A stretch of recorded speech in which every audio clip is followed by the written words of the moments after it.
he senses weakness. Right. He mocks weakness. We saw in his speech this morning, he was mocking everyone. Kate Ferguson from the Sun on Sundays here. Says Mikey Smith from the Mirror. And a big good evening to you, Jim Townsend, former senior official at the US Defense Department. Jim, hello.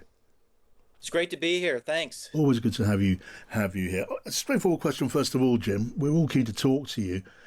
Do you want to see, as Mark Carney sort of suggests, do you want to see countries, including Britain, the middle countries, is how he termed it, standing up more firmly against President Trump, maybe taking combined action? Is that what you want to see? Yes, I really do. And by the way, I don't look on the UK as a middle country. I know. I should probably apologise for that. I should say, way, but, find another formulation. Yeah, but I know what you mean, and but I hate to see that there is this kind of breach happening, this rupture, as Carney said, happening, whether it's in NATO or it's in the transatlantic relationship between the U.S. and the European nations and Canada. I don't want to see that, but I think there comes a time when all nations, whether they're middle of the road or top or bottom, they need to come together and be tough with Trump, because he senses weakness. Right. He mocks weakness. We saw in his speech this morning, he was mocking everyone. The rudest speech I think I've ever heard, and I've heard some rude ones. So I think the time has come for everyone to stand up. They don't have to do it in a rude way. But I thought Carney had the right tone. He said, look, don't dismiss us. We're going to come together, and it might take some time, but we're not going to be cowed and bullied by you. Yeah. And I think that's important. Do you not fear for the Western Alliance? I do fear for the Western Alliance. I fear particularly over Greenland as lighting the fuse, if you will. If Trump is frustrated by not being able to come up with some type of agreement where he can actually own Greenland, and instead he then, in frustration, turns to the U.S. military and has them go in, and we find ourselves, at the point of a gun. That would destroy the unity. It would destroy the trust, the commitment within the alliance, which is this whole foundation. The alliance is hollow. It is nothing if there is not a trust among the allies that they will come to the aid of each other. And obviously with Trump, he doesn't seem to have any trust in that. And so, yes, I just, if we can't navigate our way out of this, and if we can't restore some balance here in the United States between the executive and the legislative branch to put up guardrails against Trump, I really am concerned about not just the transatlantic alliance, but our own nation here. Okay, Mikey Smith is here with us from the Mirror. Hi. A lot of people, I think, over here and around the world have breathed a sigh of relief when he said he wasn't going to send the US military into Greenland. Personally, I'm a little skeptical of that. Do you think it's a mistake to take that at face value? Absolutely. And I wouldn't have said that a year or two ago, or maybe even during his first term. But I think we have seen with him that he has reached a stage in his life where he seems to be unhinged, if you will, and he is going to change his mind if he gets pissed off about something, and he could very well change his mind and say, "Look, I'm going to send in the 11th Airborne out of Alaska. I'm going to do something to kind of rescue his ego from a corner he might have painted himself into." Okay, forgive me if I sound a little bit like the vicar at the tea party, but being peed off is a familiar colloquialism in America. Here, some people might take offence, and I just need to, for that reason, apologise for it. Kate Ferguson. If we're talking about a new kind of world order where you're talking about a Western alliance, a defence alliance without America at the helm, what does that look like? Realistically, can we do that? Can Canada and Europe kind of team up and basically go it alone without America? What's the next step if we're if the view now is that, look, you can't trust Trump and you might not be able to trust the administration that follows him? Well, I mean, that's the question we're all asking ourselves, and I will tell you, having worked with that that issue for years and years and years while I was at NATO and elsewhere. Right now, if the allies said, "Look, U.S., we don't trust you. We're going to work as a coalition of the willing," something that was we first saw sight of with Ukraine, right? The idea that that could provide a security guarantee for Ukraine. That idea has blossomed up a bit to be beyond Ukraine. It's actually being talked about as eventually an alternative if Europe wanted to act and the U.S. was somewhere else. So today, the European nations could not do a major operation without the U.S. because there is this dependency on the U.S. for enablers and intelligence, space-based assistance, all kinds of things that the U.S. is pretty much alone in bringing to the alliance. But 10 years from now, if we continue to see work being done by the allies to rebuild their military capability, and that includes the UK. We can talk about that if you want, but I think in 10 years they could have a credible European force, not a European army within the EU and that type of thing, but I think a coalition that is outside NATO.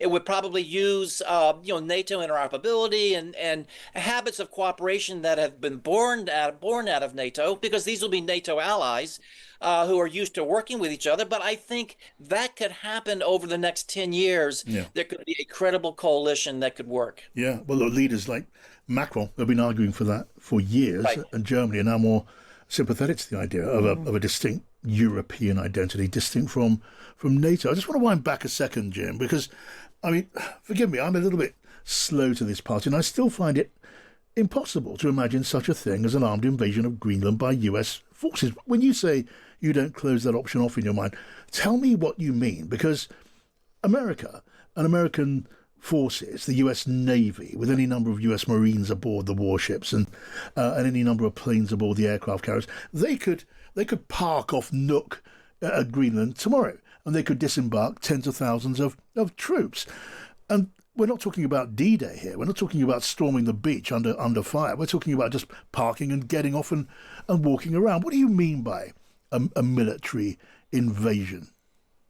Well, you're right about not being D-Day, and it's not Venezuela either. This is, we can all speculate and have scenarios, but I number one, I hate even to think about it. Number two, to think about it though, to think the unthinkable, I think it could be just something where you have some special forces just land at the airport. And they take the airport, and then a small group might go into Nuuk, but it would be, golly, and then it would just depend on what was happening on the ground. Yeah. I don't Well, even. but of course they could do that tomorrow, couldn't they? Yeah. But then Well, I suppose, do you mean, having done that, they walk in there and there's a proclamation or an executive order from President Trump, who simply proclaims or orders that henceforth Greenland is American territory, which then obviously triggers an enormous diplomatic explosion and economic consequences and all of that. But it's not a shooting war and wouldn't be one. Right. There might be something, but it's speculating like this is difficult to do. But I think it's what we do, Jim. Forgive me. I know, I do too. I have to say, but I think your point of a declaration is the important one. I think Trump would sign off on an executive order, and it would cause an uproar, just an uproar. We would see what Denmark would do. What would NATO do? What would the UN do? What would the U.S. Congress do? It would cause a crisis here in the United States. Yes. Because no one here wants to see this happen. The Congress would say this is against the Constitution. We're not going to fund this. It would be terrible. And I would hope there would not be a loss of life at all in the initial stages of this. And I would hope that would be retracted after a week or two and be seen as an utter failure of the president. There is a U.S. senator. I forget who it is. Was it John Kennedy who said? But it's certainly a U.S. senator who said, were there to be a military move involving against Greenland, it would be an impeachable offence, and the president would duly be impeached. Is that remotely possible? Well, one would hope. One would hope, but there has been more outspoken Republicans in the Congress about Trump.